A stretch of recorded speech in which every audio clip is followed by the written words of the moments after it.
বিশেষ করে বাড়ির মেয়েরা ছাগল নিয়ে চাদর নিয়ে বাবার মাজারে যায়, সেখানে গিয়ে বলে হে গোরাচাঁদ বাবা অনেক কষ্ট করে এসেছি, একটু ব্যবস্থা আপনি করুন। এরকম যদি কেউ কথা বলে কবরওয়ালা দিতে পারে, সামান্য উপকার কোন মুমিনের করতে পারে, এমন বিশ্বাস করলে আল্লাহ পাক বলছে উপকার তো করি আমি আল্লাহ। মাই ইশরিকু বিল্লাহ ফাকাদ হারামাল্লাহু আলাইহিল জান্নাহ। আমার সঙ্গে অন্য পীর উপকার করতে পারে, আমি ছেলে দিতে পারি, অন্য কোন পীর ছেলে দিতে পারে, আমি চাকরি দিতে পারি, অন্য কোন পীর চাকরি দিতে পারে, আমি সাহায্য করতে পারি, কবর থেকে দাতা বাবা তিনি সাহায্য করতে পারে, আমি আল্লাহ আমার সাথে অন্য যদি কারো শরীক করো ফাকাদ হারামাল্লাহু আলাইহিল জান্নাহ। তোমার টুপি দাড়ি পাঞ্জাবি মেসওয়াক তাহাজ্জুদ দিনের দাওয়াত তাবলীগ পীরের মুরিদ সবকিছু ঠিকানা শেষে হবে জাহান্নাম। ওমা ওয়াহুন নার, তোমার ঠিকানা জাহান্নাম, তোমার জন্য জান্নাত হারাম। ওমা লিযালিমিনা মিন আনসার, এই জালিমের জন্য কোনো সহযোগিতা নাই। আজ থেকে তওবা করুন, যেটা আনতে যাব মসজিদে, যেটা বলতে যাব আল্লাহর কাছে, যে দুঃখটা করব আল্লাহর কাছে, কোনো কবরে কোনো মাজারে নিজে যাব না, আর বিবিকে কখনো পাঠাবো না। কারা কারা কবর ছেড়ে মসজিদে যাবেন, আল্লাহর কাছে সাহায্য চাইবেন, হাত তুলুন। নারায়ে তাকবীর। আল্লাহর ওলিদের কবর সম্মান করব, জিয়ারত করব, কিন্তু কখনো সেখানে সহযোগিতা চাইতে যাব না।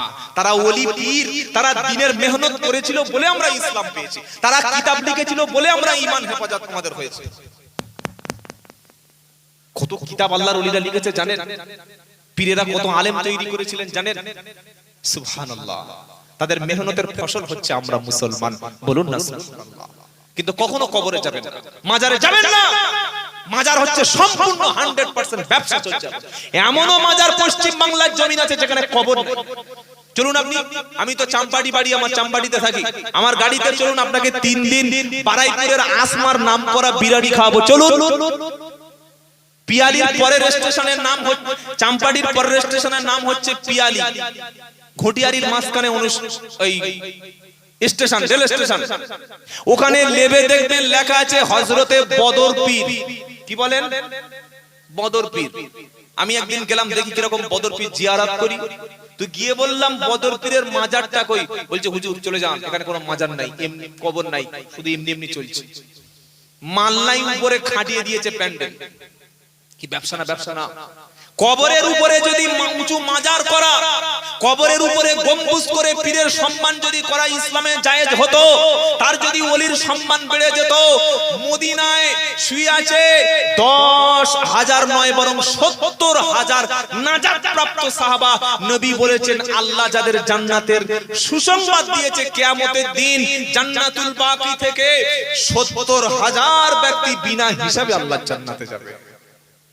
আব্দুল্লাহ ইবনে মাসউদ, সুবহানাল্লাহ, আব্দুল্লাহ ইবনে আব্বাস, কি বড় বড় সাহাবা শুয়ে আছে। মদিনা শরীফে যান, খালি ওখান থেকে কি আনেন?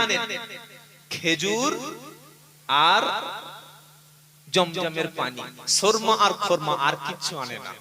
দেখে না হতভাগাগুলো যে সেখানে কোনো কবর নাই, সেখানে কবরে সেজদা দিচ্ছে না, কোনো মেয়ে গড়াগড়ি করছে না, এগুলো দেখেন না। ঈমান সাথ করুন, যিনি সাহায্য করবেন তিনি আল্লাহ। নূহ নবীর ছেলে বলল আল্লাহ আমাকে নয় বরং পাহাড় আমাকে বাঁচাবে। নূহ নবী বললে চলে আয় বাবা, আজকে পাহাড় তোকে বাঁচাতে পারবে না, বৃষ্টি তোকে ডুবিয়ে দেবে। কথা বলতে বলতে আল্লাহর গজব শুরু হয়ে গেল, একটা ঝাপটায় ছেলেকে পানিতে ডুবিয়ে দিল। নূহ নবী বড় আশ্চর্য হয়ে গেল। এবার আল্লাহকে নূহ নবী বলছে ওয়ানাদা নূহু রাব্বাহু ফাকালা রাব্বি ইন্নাবনি মিন আগালি ওয়া ইন্না ওয়াদাকাল হক ওয়া আনতা আহকামুল হাকিমিন। একদম সূরা হুদের একদম এই 5 পৃষ্ঠার শেষের আয়াতটা। নূহ নবী বললেন ওয়ানাদা নূহু রাব্বাহু ক্বালা রাব্বি ইন্নাবনি মিন আগালি। নূহ নবী বললে আল্লাহ ও তো আমার ছেলে, ও তো আমার আহাল, ও তো নবী জাদা। যারা বলছে পীর জাদা, আবার নূহ নবী বলছে আল্লাহ তো নবীর বেটা, ও তো নবী জাদা। আমার রক্ত আমার ছেলের শরীরে আছে, আমার ডিএনএ এর সঙ্গে আমার ছেলের ডিএনএ অ্যাডজাস্ট হবে, আমার পরিশ্রম আমার ছেলের পিছনে রয়েছে রব্বানা। আপনি তো বলেছেন পরিবারকে কাউকে ধ্বংস করবেন না, পরিবারকে বাঁচাবেন আল্লাহ। আমার ছেলে হলে কিভাবে ডুবে গেল আল্লাহ, আপনি তো ওয়াদা খেলাপ করেন না। আপনি কেন ছেলেকে কিভাবে আল্লাহ ছেলে ডুবে গেল বুঝতে পারছি না। এবার পরের আয়াতটা পরের পৃষ্ঠার উপর থেকে শুরু হচ্ছে। আল্লাহ পাক ডেকে বলছে ইয়া নূহ ইন্নাহু লাইসা মিন আহলিক। হে নবী, তোমার জন্ম দেওয়া ছেলে হতে পারে, তোমার রক্ত তার শরীরে থাকতে পারে, তোমার বীর্য তার শরীরে থাকতে পারে, তুমি তাকে খাওয়াতে পারো।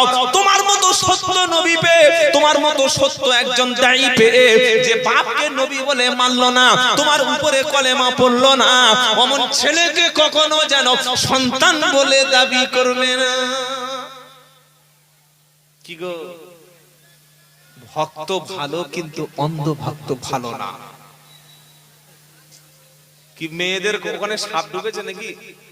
হ্যাঁ, নাকি জায়গা হচ্ছে না কোনটা?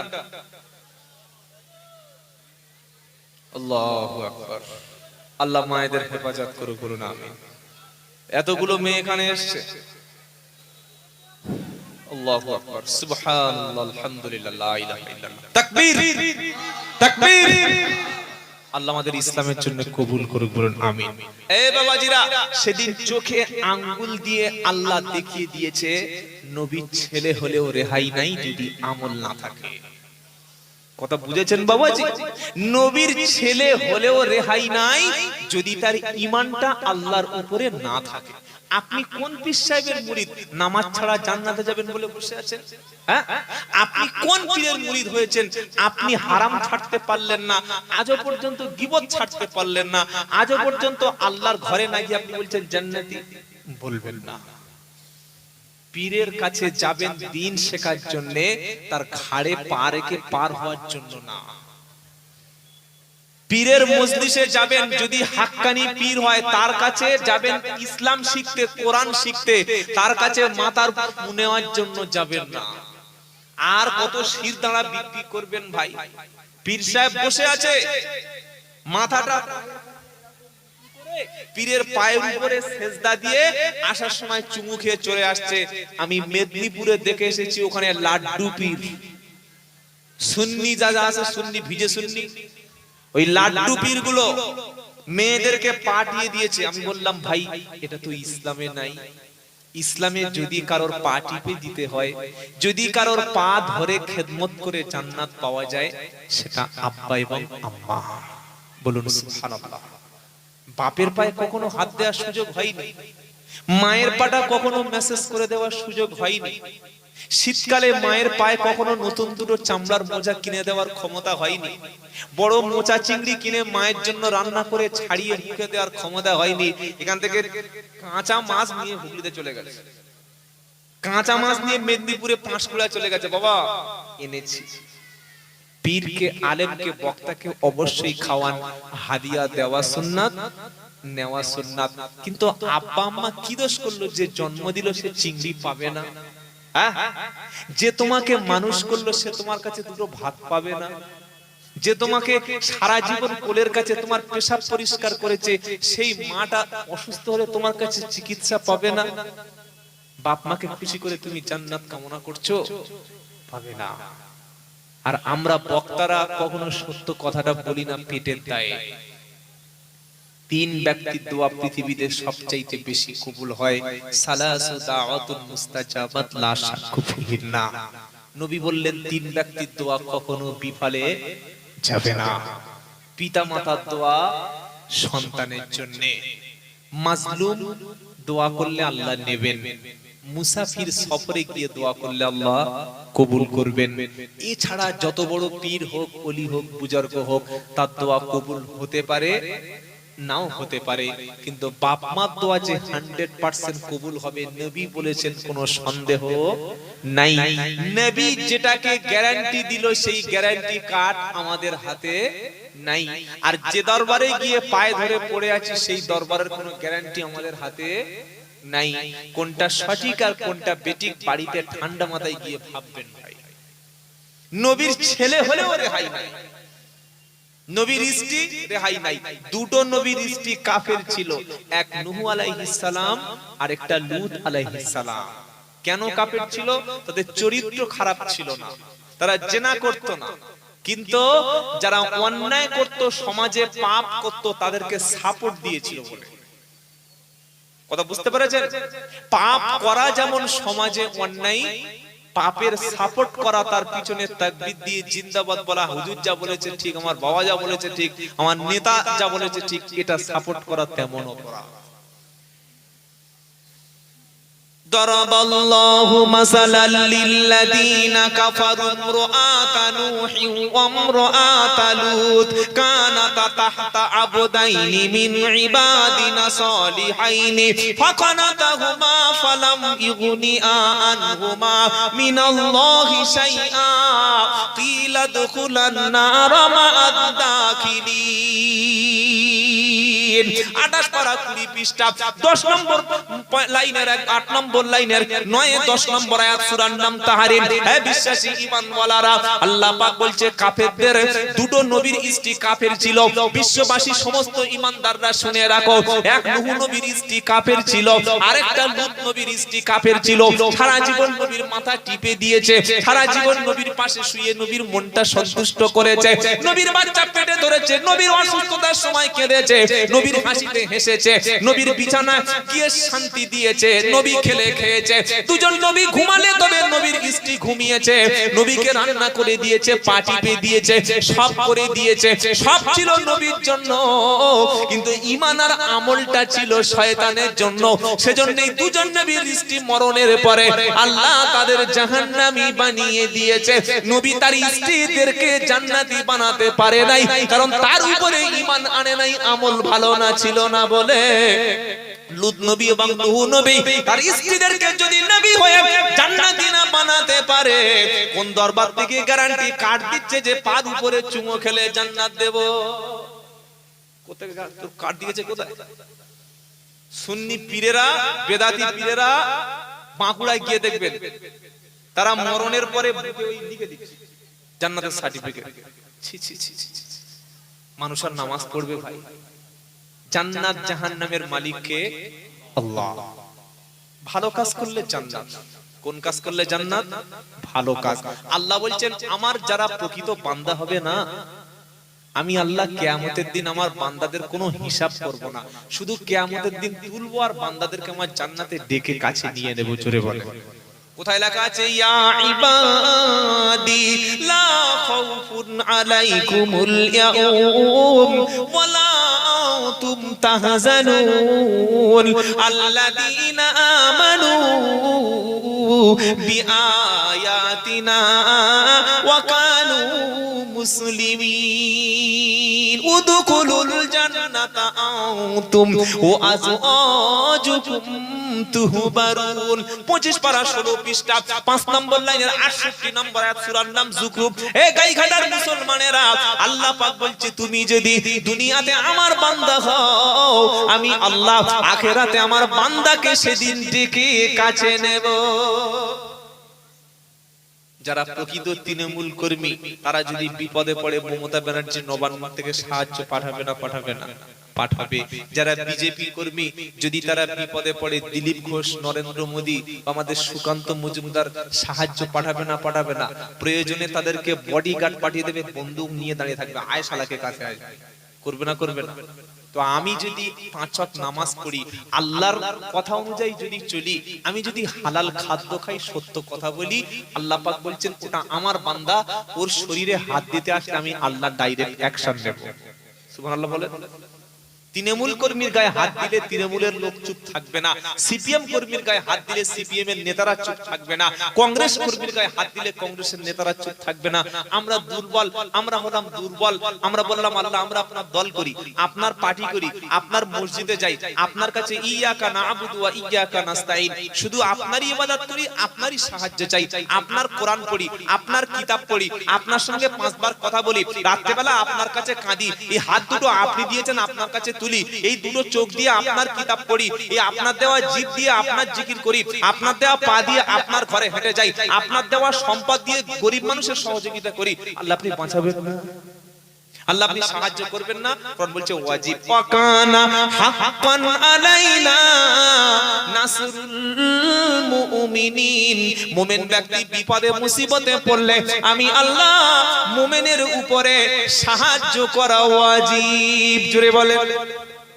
আবার আল্লাহ মুমিনদের সম্পর্কে বলছে, কি বলছে? মুমিন তুমি যদি কোনোদিন কোনো বিপদে পড়ে যাও, যদি আমার দেখে ভয় তোমার দিলে থাকে, আপনি জঙ্গলে বনে যেখানে যাবেন সব সময় অন্তরে একজনের ভয় করবেন, তিনি কে? আল্লাহ।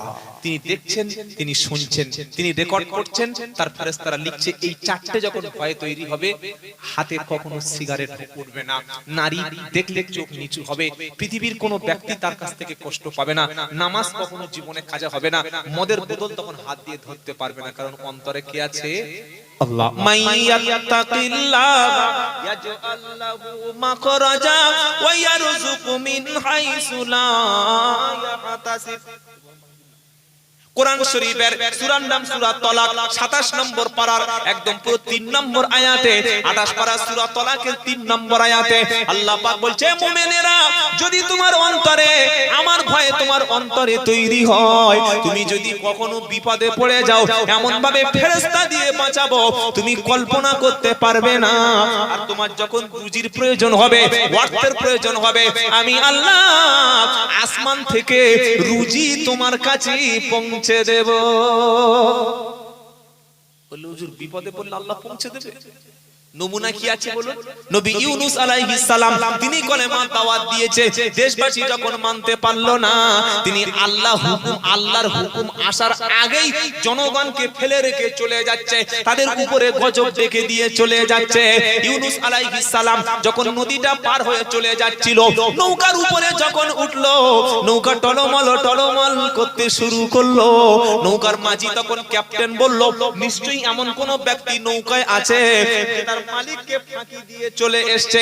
এই কথা শোনার পরে হযরতে ইউনূস বলল, ভাই আমি নিজেই তার মালিকের অনুমতি ছাড়া চলে এসেছি। তাকে ফেলে দেওয়া হলো নদীতে।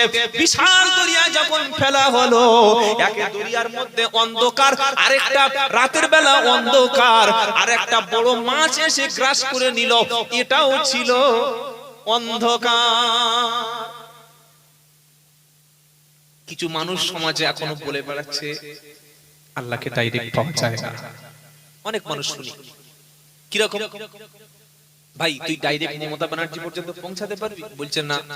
ডাইরেক্ট তুই রাহুল গান্ধীর কাছে পৌঁছাতে পারবি? না। তোর নিজের কেস তুই নিজে একা লড়তে পারবি? মানে উকিল ছাড়া কখনো মামলা লড়া যায়? বলে না। তাহলে তুই তাহলে পিন না ধরলে জান্নাত পাবি কি করে? যুক্তিটা কিন্তু দারুণ যুক্তি। কি দারুণ যুক্তি না? বলছে তুই যদি কারণ না ধরিস, কারণ ভায়া না হয়ে যাস, তো তুই জান্নাতে যাবি কি করে? কারণ না কারণ ধরতে হবে, কারণ না কারণ ধরতে হবে। বাহ, ঠিক বলেছো ভাই, একদম 100% ঠিক। আচ্ছা বলুন তো, মমতা ব্যানার্জির সঙ্গে যদি এই এলাকার কোন ব্যক্তির পরিচয় থাকে, তিনি যদি চেনেন, রাহুল গান্ধীর সঙ্গে এই এলাকার কারোর যদি পরিচিতি থাকে, মোদির সঙ্গে এই গ্রামে কারোর যদি পরিচয় থাকে, এই ব্যক্তির সাহায্যটা আসতে কি আর কোনো আটকাবে কেউ? কোন সাহায্যের অসুবিধা হবে? হবে না। উকিল ধরতে হয় কেন? কারণ আমার মামলার ব্যাপারটা যিনি বিচারপতি তিনি তাকে বোঝাতে পারবো না, সেজন্য তো উকিল ধরতে হয়। নাকি কি বলছেন আপনারা? বুঝতে পারছেন না? উকিল আমরা এই জন্য ধরি, আইনে জিতে যাওয়ার জন্য, মামলার মূল বিষয়টা আমি সঠিকভাবে বিচারপতির কাছে উপস্থাপন করতে পারবো না, তাই আমরা উকিল ধরি। আর নেতার কাছে ডাইরেক্ট যাওয়া যায় না, কাউকে ধরতে হয়, কারণ মুখ্যমন্ত্রী আমাকে চেনেন না, রাহুল গান্ধী আমাকে চেনেন না। যদি কেউ রাহুল গান্ধী বা মুখ্যমন্ত্রী বা নরেন্দ্র মোদীর একবার পরিচিত লোক হয়, তিনি নবান্নে বা মোদীর কাছে গেলে তাকে আটকাবে না, তাড়াতাড়ি রাস্তা খুলে দেবে। জোরে বলেন, রাস্তা খুলে দেবে। যারা বলছে না ধরলে জান্নাত পাওয়া যাবে না, এরা কি যুক্তি দেয় যে আল্লাহকে ডাইরেক্ট পাওয়া যায় না। আর আমার আল্লাহ বলছেন ওয়াসজুদ ওয়াক্তারিব, সিজদা দিয়ে সবচাইতে আমার কাছাকাছি বান্দা সিজদায় নিকটবর্তী হয়ে যায়। সুবহানাল্লাহ। যখন বান্দা দোয়া করে রাত্রি বেলা, দোয়া করার সময় আল্লাহ আর বান্দার মাঝখানে কোনো পার্টিশন থাকে না। একটা জিনিস দেখাচ্ছি আপনাদের, দেখুন। ধরুন আমার এই মোবাইল আছে, ফোন আছে, ছেলেরা কয়েকবার ফোন করলো আমার কাছে যে হুজুর কতদূর আছে, কি ব্যাপার। ফোন যে ছেলেরা করলো বা আমি যে ফোন করলাম, এই ফোনটা কি ডাইরেক্ট ফোন থেকে ফোনে গিয়েছে না মাঝখানে নেটওয়ার্ক কাজ করেছে? ভাই নেটওয়ার্ক ছিল, নেটওয়ার্ক না থাকলে, সিমে রিচার্জ না থাকলে ফোন যাবে না, এটা ডাইরেক্ট হয় না। কিন্তু বলুন তো, আপনি আল্লাহর কাছে রাত্রিবেলা উঠে গুনার জন্য ক্ষমা চাইছেন, ওলি হতে চাইছেন, নামাজ কাজা করেছেন, আল্লাহর কাছে ভুল স্বীকার করছেন না, আল্লাহকে রাজি করানোর জন্য রাত্রিবেলা উঠেছেন। আপনি যদি আল্লাহকে রাত 12টার সময় উঠে বলেন, আল্লাহ সবাইকে যে জান্নাত দেবেন সেই জান্নাত আমাকে একটা দেবেন, আল্লাহ আমি অনেক বেনামাজি, আজ থেকে তওবা করছি, নামাজ পড়বো, আল্লাহ আজ থেকে সুদ ছেড়ে দেব, ঘুষ ছেড়ে দেব, আল্লাহ আজ থেকে মিথ্যা কথা বলবো, আল্লাহ, এটা বললে আল্লাহ পাক বলবে, তোদের গ্রামে সেই যে বড় পীর সাহেবটা ছিল রে, ওই যে বড় মুফতি সাহেব আছে, ওর কাছে কি বল, ও যদি বলে আমাকে ভালো করে বুঝিয়ে দিতে পারে ওই উকিলের মতো, তবে আমি শুনবো, তা না হলে তোর ভাষা আমি বুঝি না, আমি তো আল্লাহ আরবি আর তোর বাংলা আমি বুঝি, এরকম আল্লাহ বলবে নাকি? নাউজুবিল্লাহ। সব ভাষা যিনি বোঝেন তিনি কে? আল্লাহ। বরং আল্লাহর সঙ্গে বান্দা একা ডাকলে, একা চাইলে আল্লাহ বেশি পছন্দ করে। বলুন সুবহানাল্লাহ। আল্লাহ চায় যে অপরাধী একা আসুক, দলবল যেন না আসুক। আপনি নিজে একটা বড় ভুল করেছেন, কেস হয়েছে আপনার বিরুদ্ধে থানায়, গাইঘাটা থানায়। আপনি যদি রাতের বেলায় গিয়ে আইসির কাছে, ওসির কাছে গিয়ে বলেন, স্যার সত্যি আমি খুনটা করেছিলাম, সত্যি আমি জেনা করেছিলাম, রেপ করেছিলাম, স্যার আমি সারেন্ডার করছি, আমাকে মাফ করে দিন, আর ভুল করব না, এটা বললে কেসটা হালকা হবে না ভারী হবে? হালকা হবে। আর আপনি যদি গ্রাম থেকে 200 লোক, মোটা মোটা পয়সাওয়ালা লোক নিয়ে থানার কাছে গিয়ে ঘেরাও করেন, স্যার আমার কেস তুলে নিতে হবে, আমার হাতে 100 লোক আছে, আমাকে চেনেন, তবেই আমি এখান থেকে যাব, এটা বললে পুলিশ চাবড়ে পাছার চামড়া তুলে দেবে না? দেবে না? দেবে। কি গুনাহ করেছেন আপনি, চুরি করেছেন আপনি, মদ খেয়েছি আমি, মিথ্যা বলেছি আমি, কাউকে না জানিয়ে শুধু নামাজের পাটিতে 2 রাকাত নামাজ যখন পড়ে আল্লাহর কাছে বলবো, আল্লাহ আপনি রহিম, আপনি ক্ষমাশীল, আমি পাপী, আপনি শোনেন আমি ডেকেছি, আপনি দেখেন আমি চেয়েছি, আপনি দেন আমি হাত তুলেছি, আল্লাহ এখানে কেউ নাই, কাউকে আমি বলতে আসিনি, আল্লাহ। আল্লাহ পাক বলে, তোর সম্মান আমি বজায় রাখবো, তোর আগের গুনাহগুলি সব মাফ করে দেব, যেহেতু তুই তো লোক লস্কর কাউকে বলিসনি, একা একা এসেছিস, তোকে আমি ওলি বানিয়ে পাঠিয়ে দেব। বলুন সুবহানাল্লাহ। আর এটা না করে মোটামুটি পীর সাহেবের কাছে 500 টাকা, আমার এই ইমাম সাহেবের কাছে 2000 টাকা, হুজুর বলছে রব্বানা যালামনা, ও আল্লাহ এই সুদখোরটাকে বাঁচিয়ে দাও, জেনাখোরটাকে ক্ষমা করে দাও, মদখোরটাকে জান্নাত দিয়ে দাও। আল্লাহ ভাই কড়া কড়া খেয়েছি, দালালি করতে এসেছিস? হ্যাঁ, তোর মাঝখানে ভাই আমি থাকতে বলেছি? কে তো শিখেছে ভাই থাকতে? আল্লাহ চান গুনাহগার বান্দা নিজেই গুনাহটা স্বীকার করুক। জোরে বলুন সুবহানাল্লাহ। সেজন্য যারা বলছে যে পিন না ধরলে জান্নাত পাওয়া যাবে না, ডাইরেক্ট জান্নাত পাওয়া যায় না, এরা জনগণের কাছ থেকে কিছু লুটে পুটে খাবে, যাতে মানুষ ডাইরেক্ট আল্লাহ পর্যন্ত না পৌঁছাতে পারে, সেই ধান্দায় ব্যবসা খুলে বসে আছে।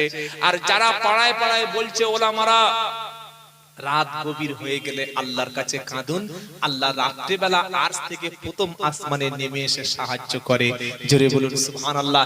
এটা বিশ্বাস করে আজ থেকে নিজের কান্না যদি নিজে করতে পারেন, আমার আল্লাহ বলছে পাপিষ্ঠ ব্যক্তিকে আমি জাহান্নামে দেব না, যদি সে নিজের ভুলটা সে নিজে বুঝতে পারে। জোরে বলুন কুল ইয়া ইবাদি আল্লাযীনা আসরাফু আলা আনফুসিহিম।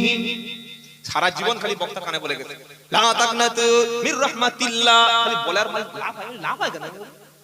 সোজা করে বলতে পারে না, লা তাকনাতু মির রাহমাতিল্লাহ, তি বলে টানা দে, জনগণ সুরের পাগলা।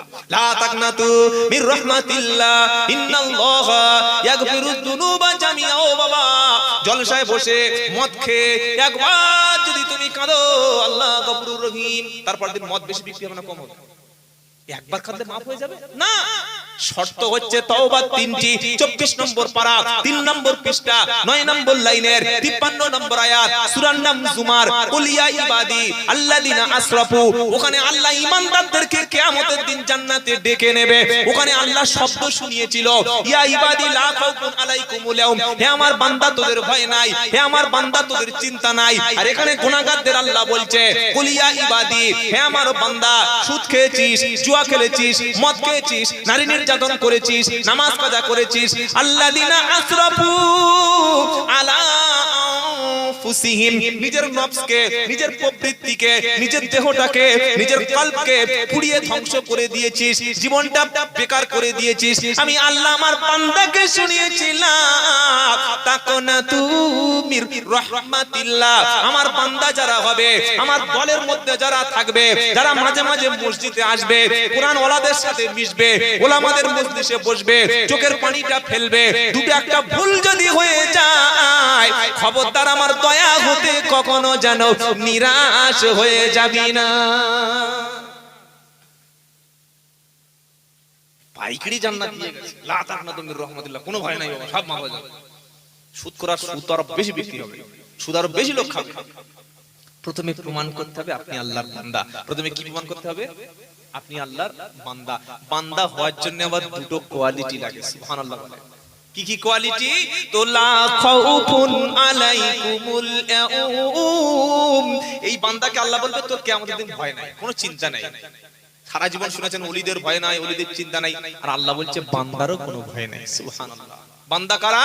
আল্লাযীনা আমানু বিআয়াতিনা ওয়া কানু মুসলিমিন, কোরআন পড়ে, কোরআন বুঝে, কোরআনের উপরে ঈমান এনেছিল যারা, মুসলমান হয়ে আমার কবরে এসেছে যারা, হয়ে মুসলমান কবরে এসেছে যারা, কোরআনের উপর বিশ্বাস এনেছিল যারা, আমার বান্দা হচ্ছে তারা। জোরে বলো সুবহানাল্লাহ। কোরআন পড়েন, নিজের ভুল ভেঙে যাবে। কোরআনটা হাতে তুলে নিন, নিজের শরীরটা তখন চমকে উঠবে, আল্লাহ এতদিন কোরআন থেকে দূরে সরেছিলাম। যারা ওলি হয়েছেন, পীর হয়েছেন, সারা রাত তারা দাঁড়িয়ে দাঁড়িয়ে তাহাজ্জুদে কোরআন পড়তেন, সুবহানাল্লাহ বলেন। যদি আল্লাহর কাছে যাওয়ার আগে মুসলমান হতে চান দুনিয়াতে, তাহলে কোরআনটা নিজে হাত দিয়ে তুলে নিন আর চোখের পানি ফেলে আল্লাহকে রাজি করুন। আল্লাহ পাক বলছে তুই একা আসবি, দুজন নয়, দুজন না, কারণ আমি আল্লাহ উকিল হিসাবে তুই বান্দা তোর জন্য যথেষ্ট। বলুন সুবহানাল্লাহ।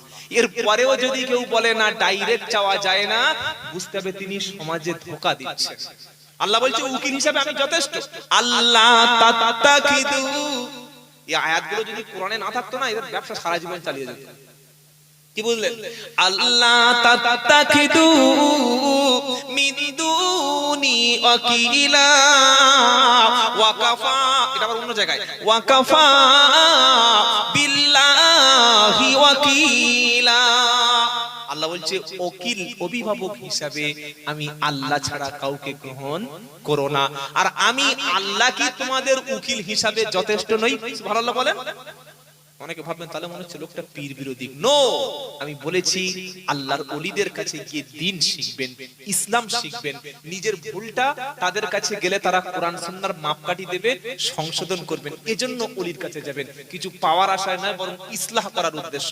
মনে থাকবে ইনশাআল্লাহ, একটা ওলি নয়, যত হাক্কানি ওলি, যত হাক্কানি পীর, যে যেখান থেকে কোরআনের কথা বলবে, হাদিসের কথা, দ্বীন ইসলামের কথা বলবে, অবশ্যই আমরা শিখবো, কাউকে ভাগাভাগি করব না।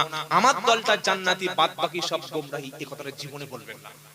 এখনো বাংলার জমিনে কিছু মানুষ বলে যে আমরা খাঁটি দলে আছি, হক সিলসিলার উপরে আছি, হক পথে আছি, আমি তাবলীগের উপরে আছি, আমার দলটা জান্নাতি, বাদ বাকি সব জাহান্নামী। আমি ফুলপুরার মুরিদ হয়েছি, আমি জান্নাতি, আমি সুন্নি হয়েছি, আমি জান্নাতি, বাদ বাকি সব। এরকম ছোট মানসিকতা কেন ভাই?